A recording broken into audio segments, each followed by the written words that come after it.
The glass walls threw back the Atlanta morning like a mirror, all shine and edges.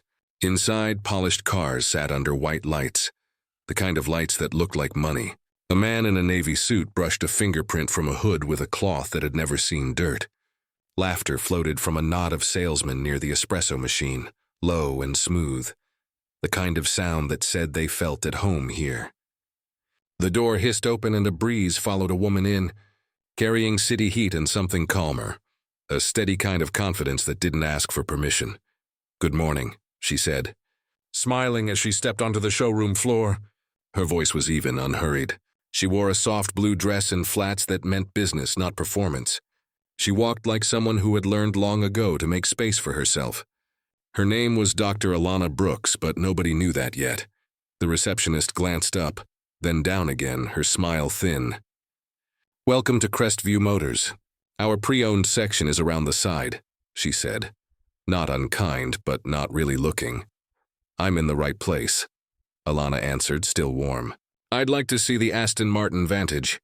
Pearl white."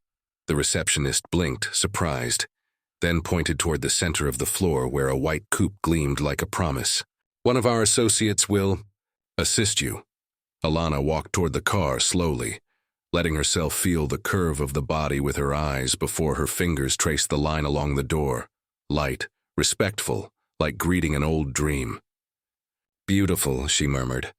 She could see her mother's reflection in the paint, could hear her old voice. "You've carried books heavier than this car note, baby. Go take your joy." A salesman broke from the group and slid into her path with a smile he had practiced in a mirror. "Ma'am," he said, "these are all luxury performance vehicles. The financing options start." "I'm not here to finance," she said, gentle and sure. "I'm here to buy," he blinked. The smile didn't slip, it simply tightened. "Of course," he said lightly. "I'm Todd." He didn't offer a hand. "We have other options you might find more practical." "I came for this," she said, still soft. 4-liter twin-turbo V8, 0 to 60 in 3.5. 8-speed automatic with paddle shifters. Torque peaks at 2,000. "I know what it is." For a heartbeat, his face forgot what it was doing. "You seem well-researched," he said, surprise dripping from the words. He leaned a little closer, lowering his voice like a secret. "It does start north of 190. "Numbers don't scare me," she said. "I count neurons for a living." Before he could reply, a bell above the door chimed. A man in a charcoal suit walked in, the kind of suit that shouted even when he whispered. 2 salesmen peeled away from the group at once. "Mr. Adler, right this way," one called, guiding him past Alana like a current that always knew where to flow. "Your S-Class is ready." Alana waited. Todd's eyes followed Mr. Adler, then swung back to her. "Can I show you something in certified pre-owned?" he asked. "Great value right now." She looked past him at the Vantage again, at the white that looked like sunlight had found a place to sleep. "I came for this," she repeated, not louder, just firmer. He laughed, fake soft. "Ma'am, we just want to make sure we don't waste your time." "My time is valuable," she said. "That's why I'm here." Another salesman drifted over, coffee in hand, chin raised. "We get a lot of browsers," he said to Todd, not to her. "TikTok and dreams." The two of them shared a look that didn't need sound. Alana let the silence stretch. She had learned silence could be a bridge or a blade. Today it felt like both. She set her purse on the high counter and opened it with calm hands. The leather was worn in the places where life had tugged. The good kind of wear. She took out a checkbook that carried a gold seal. Brooks Neural Research Institute. She laid it down between them the way you set down a piece of truth. Todd's laugh came out thin now. "We'll still need to verify employment and bank details," he said quickly. "Standard policy. For everyone?" she asked. "For high-value purchases," he said, choosing each word like it might cut him. "Mr. Adler didn't need a policy," she said, her eyes steady. The receptionist answered from her desk without looking up. "Mr. Adler is a repeat client." "Ah," Alana said. "So policy has a history clause." She wasn't angry. Anger would have given them a story they already knew. She was tired in a way that lived in the bones, a quiet ache from carrying her dignity up too many stairs that weren't built for her. A manager approached, air of importance arriving a step ahead of him.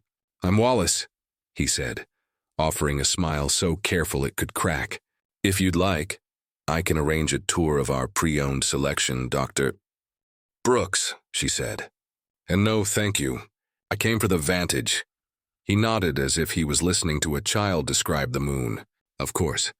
Before we proceed, we'll need verification. Perhaps a letter from your employer, recent statements, a quick call to your bank. Standard policy, he echoed, and the words clicked in his mouth like a lock. Alana felt the room tilt in a way she knew too well, the shift from person to problem, from neighbor to question mark. The customers nearby looked up, their glances sliding off her like rain off glass. Some curious, some amused, none brave. The old sting arrived right on schedule. It never burned less. You think success will build a shield, she thought. Sometimes it only makes the arrow sharper. She picked up her checkbook, her purse. I appreciate your time, she said. Todd's relief looked like kindness. If you change your mind, the pre-owned section is around the side, she finished for him, not unkind. She turned toward the door, passing the Vantage one more time. In the paint, she saw the use of 1,000 early mornings, the cost of her mother's tired hands, the price she had already paid to stand here. She touched the car again, soft. Beautiful, she repeated. This time it sounded like a promise she was making to herself, not to them. Outside, the heat met her like an honest friend. She stood by her modest SUV and looked back through the glass wall, at a room that had decided she wasn't the right story. Todd was already laughing again, head tilted toward Wallace. Mr. Adler sipped an espresso in a leather chair and nodded at a price he had always been invited to meet. You just sold yourself short, she said under her breath. Not to the car, not to the men, but to the idea that power could only look one way. She slid into the driver's seat and closed the door. The quiet inside felt good. Her phone buzzed with a calendar reminder. A lecture at Emory in 2 hours. Memory and the shape of healing. She watched her hand on the wheel for a second. Steady and brown and strong. As she pulled away, a thought settled in her chest like a stone that knew the bottom.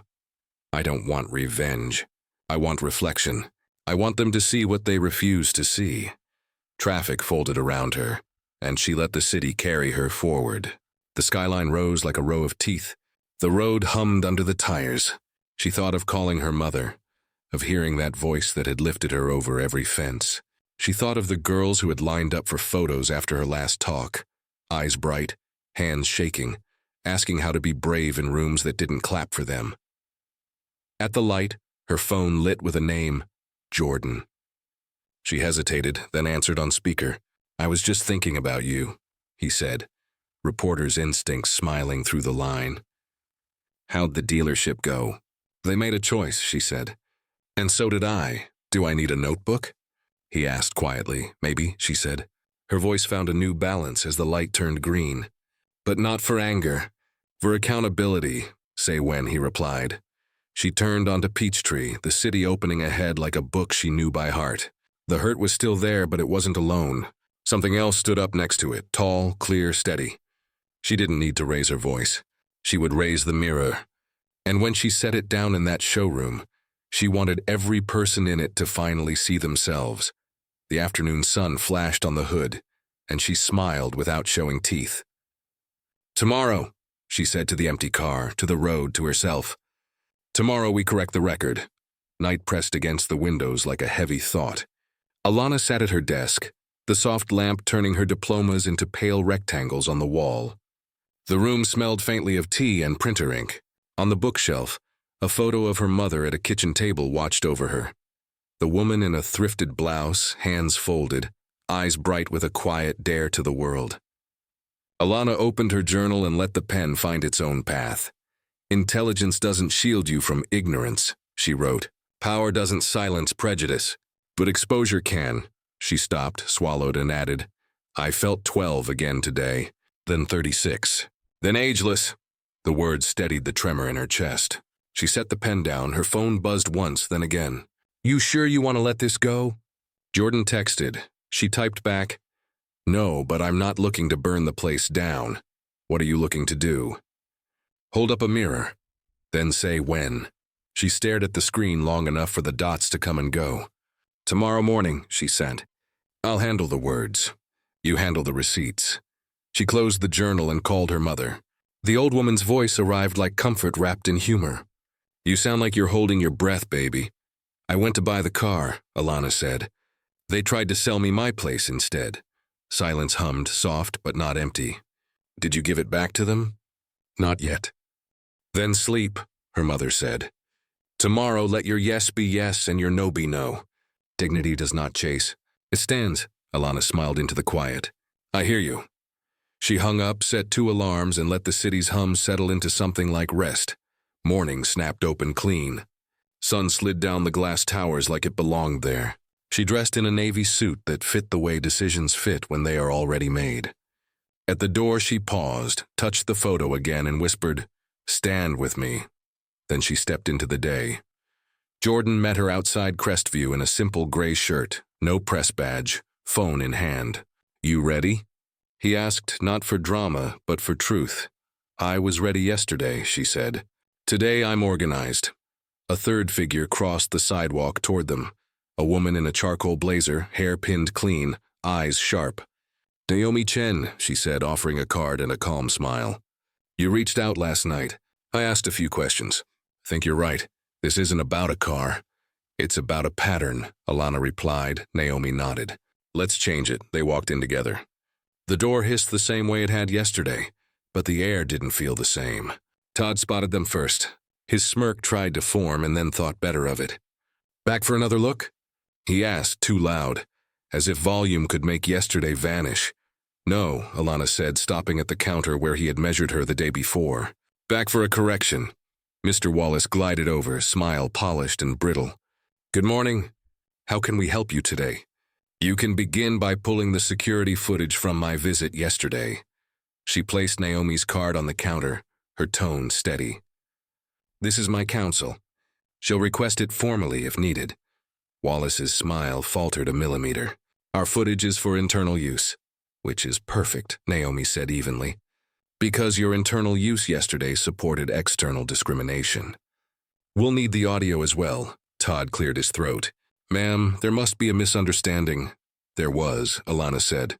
"You mistaken my worth for your permission." She turned slightly so the customers within earshot could hear without effort. "You guided another customer past me mid-conversation. You assumed I needed financing. You required verification you did not require of others. You suggested I look at a different section based on your assessment of who belongs. That is not policy. That is prejudice dressed like policy." A couple who had been studying a Porsche paused. The receptionist stopped typing. Even the man buffing fingerprints forgot his cloth for a beat. Wallace tried for control.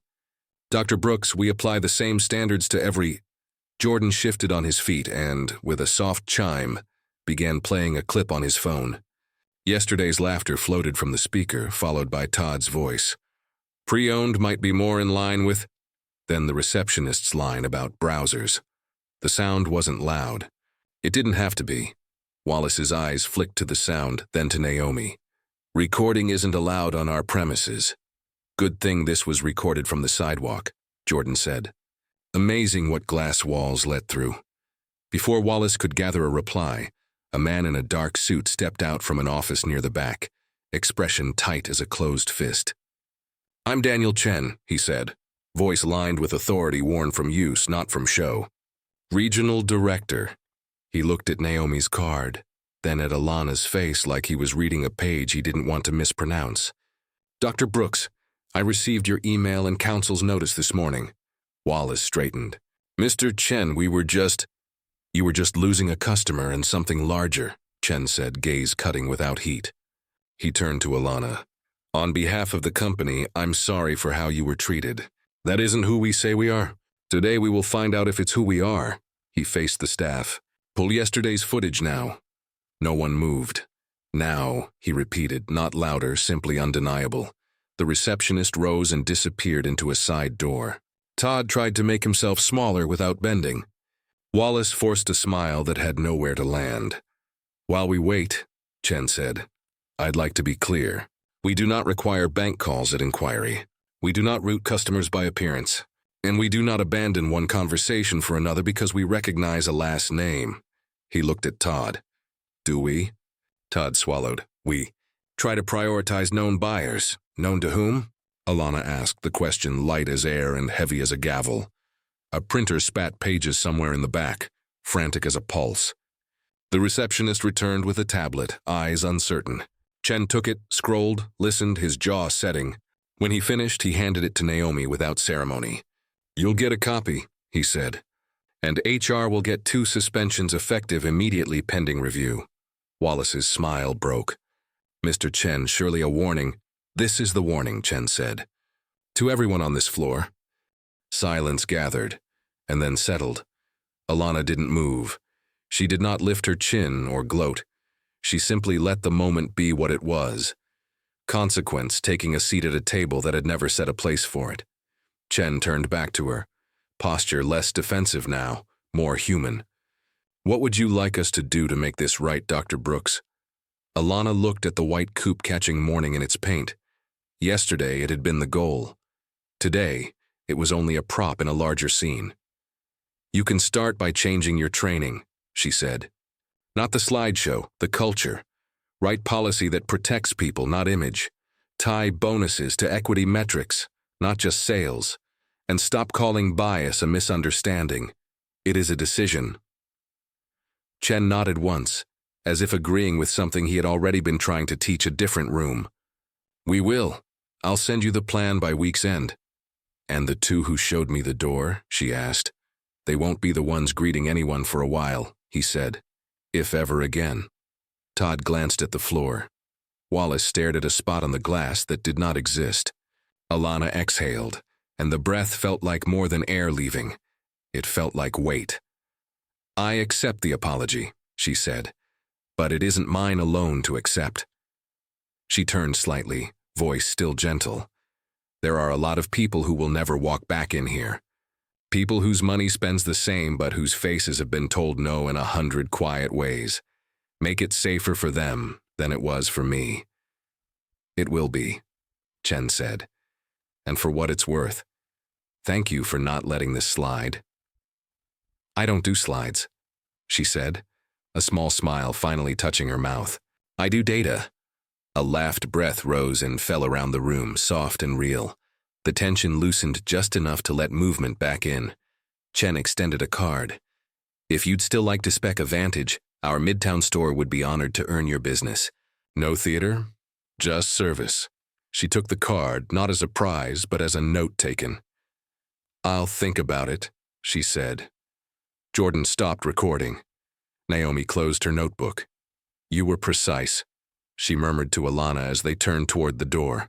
"Precision makes change hard to wriggle out of. Rage is easy to argue with," Alana said. "Clarity isn't." Outside, the sun had climbed, bright and unapologetic. They stood for a moment on the sidewalk, the glass wall behind them reflecting 3 steady figures back to themselves. "You want to post now or wait?" Jordan asked. "Wait an hour," she said. "Let the inside work start first." She looked at the traffic sliding by, at a city that had made her and tested her and tried to sell her the smallest version of herself. "Then we share the mirror." Naomi shook Alana's hand. "I'll expect their training plan on my desk," she said. "And if you want to pursue a civil claim, we'll talk strategy." "I want them to fix the leak, not mop the floor," Alana answered. "But we'll keep the mop ready." They parted with nods that felt like agreements, not goodbyes. Alana walked to her SUV and paused with her hand on the handle, watching the building breathe. Her phone buzzed again, a text from her mother. "Standing?" She typed back. "Standing." Another text arrived from an unknown number. "Dr. Brooks, this is Daniel Chen. Thank you. You were right. It was a decision. We're about to make different ones." She slid into the driver's seat and let the quiet settle. For a moment she simply sat, palms on the wheel, eyes closed. Not relief, not victory. Something steadier. She whispered to the empty car, to the girl she had been, to the women watching who she would never meet. This wasn't about a car. Her phone lit one last time. "Jordan, when you're ready," she tapped. "Post." Down the block a bus roared. Above the street, sun lit up every pane of glass, leaving nowhere for shadows to hide. By the time Alana pulled into her driveway, her phone was vibrating non-stop. Notifications poured in like a tide. Calls from colleagues, messages from strangers, and articles already circulating online. The video Jordan had posted was spreading faster than any of them expected. She hadn't even stepped inside when her assistant, Maya, called. "Dr. Brooks, it's everywhere," Maya said breathlessly. "CNN, The Guardian, even local talk radio, they're calling you the woman who bought back her dignity." Alana smiled faintly, pressing the phone to her ear as she unlocked the door. "That's dramatic," she murmured. "It's true," Maya said. "People are calling Crestview non-stop. Their Yelp page crashed. And, get this, the dealership just issued a statement, full apology. They're suspending staff and launching company-wide reform. It's trending as the Brooks effect." Alana let out a slow breath. The words didn't thrill her, they humbled her. She set her bag on the counter, the sound echoing softly through the quiet house. "The Brooks effect," she repeated. "Sounds like something that should mean more than cars." "Ooh, it does," Maya said softly. "People are thanking you. Women, men, students. You lit something?" When the call ended, Alana stood in her kitchen, still for a long moment. The weight of it all, the humiliation, the strength it took not to scream, the poise it required to stand tall, finally eased its grip. She turned off her phone, poured herself a glass of water, and let the silence stretch. Later that evening, Jordan came by. He walked in holding 2 takeout boxes and a look that was half pride, half disbelief. "You made history," he said, setting the food down. "That video hit 1 million views in less than a day." She smiled wryly. "And all I did was tell the truth." He sat across from her. "That's the thing about truth. It looks small until you drop it where lies live." She laughed quietly, the sound soft but full. "They thought they were protecting an image, but they just exposed a culture." Jordan nodded. "It's not just about one dealership. It's every room that decides who's worth listening to." "I know," she said. "That's what hurts most. It's not one face, it's a pattern, dressed up as professionalism." He tilted his head. "So what now?" Alana stirred her food absent-mindedly. "I keep doing what I do, speaking, teaching, reminding people that class and color don't determine competence. I didn't fight to be angry. I fought to be seen." Jordan smiled faintly. "You're going to have to get used to being seen a lot." 2 days later, she was invited to speak on a morning talk show. Sitting under studio lights, she looked calm, elegant, unshaken. The host leaned forward, voice measured but curious. "Dr. Brooks, your video has become a symbol. What do you want people to take away from this?" Alana thought for a moment before answering. "This isn't about a luxury car," she said. "It's about how easily people assign value based on skin, speech, or assumptions. Every time someone like me walks into a space like that, they're not just buying a product. They're fighting for recognition." The price tag wasn't on the car that day. "It was on my dignity." The audience went quiet. For a moment, even the cameras seemed to pause. "Do you forgive them?" the host asked. Alana nodded slowly. "Yes, but forgiveness doesn't mean forgetfulness. It means expecting better, not settling for silence." After the segment aired, her inbox overflowed again. Young professionals wrote about their own experiences with bias. One email read, "You didn't just open a door, you held it." Another said, "You proved we don't need to shout to be heard. We just need to stand." Weeks passed and the chaos settled into clarity. Crestview Motors installed a new plaque at its entrance. "Respect is our policy." They even launched a scholarship fund in her name, the Alana Brooks Initiative for Women in Leadership. The irony wasn't lost on her, but she accepted it anyway. On one condition: the scholarship would focus on empowering young Black women in STEM. One evening, Alana drove her new car home, a pearl-white Aston Martin she'd purchased from a Black-owned dealership across town. As she turned onto her street, the setting sun glowed across the hood, catching in the windshield like liquid fire. Her mother was waiting on the porch, shawl wrapped around her shoulders. "You really bought it," her mother said, smiling with pride. "I really did," Alana replied. Her mother ran a hand across the hood, nodding softly. "They thought you came to prove something," Alana smiled. "I came to remind them who I already was." They sat together as the last light faded, the city humming quietly beyond the trees. You know, her mother said, the world doesn't change overnight. But every time someone like you refuses to shrink, it remembers how to grow. Alana looked at her, warmth filling her chest. I didn't want revenge, she said softly. Just reflection. The air turned cool. The sky deepened into blue. The car gleamed beside them. No longer just metal and glass, but a symbol of grace meeting ignorance and winning. As the first stars began to appear, Alana whispered to herself, they tried to measure my worth in dollars. But my worth was never for sale. And in that moment, with her mother beside her and the whole world watching from afar, she knew she hadn't just bought a car. She'd bought back a piece of freedom, for herself and for everyone who had ever been told they didn't belong. The storm that started in that glossy Atlanta showroom didn't fade. It evolved. Within weeks, Dr. Alana Brooks's story spread beyond social media. News anchors debated systemic bias. Corporate leaders shared her interview clips. And universities invited her to speak about dignity in the workplace. What began as a single act of humiliation had become a mirror held up to an entire system. But Alana stayed grounded. She kept teaching, mentoring young women in STEM and running her lab. Fame was never her goal. Accountability was. Each morning she still brewed her coffee the same way, fed her cat, and reviewed her students' research proposals. Yet the world around her had changed. Strangers stopped her on the street, some thanking her for her courage, others whispering, I saw what they did to you. I've been there. She realized her victory wasn't hers alone. It belonged to everyone who had been dismissed, doubted, or defined by stereotype. Crestview Motors went through a public reckoning. The dealership was forced to confront what it had hidden behind polished glass and polite smiles. Training programs became mandatory, but Alana made sure they weren't just PowerPoint slides. She met with the company's regional director, Daniel Chen, to design a mentorship program for employees of color, helping them rise into leadership roles. It's not about shame, she told him.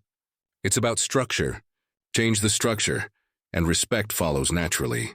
Todd and Wallace's names quietly disappeared from the company's website. No one mentioned them again. The new manager, a young black woman named Patrice Williams, emailed Alana to thank her. I didn't know people like me could lead here, she wrote. Now I'm making sure others can too. Meanwhile, Alana's speech from the talk show, the price tag wasn't on the car, it was on my dignity, became a rallying quote across social platforms and classrooms. Students printed it on posters. Professors used her interview in ethics courses. Her calm defiance had cut deeper than anger ever could. Months later, she was invited to a national leadership summit in Washington, D.C., where she addressed an auditorium filled with entrepreneurs, educators, and policymakers. Standing on that stage wearing her signature navy suit, she spoke not with outrage, but with quiet conviction. When people underestimate you, she said, they teach you something powerful, how to move without their permission. The crowd rose in a standing ovation.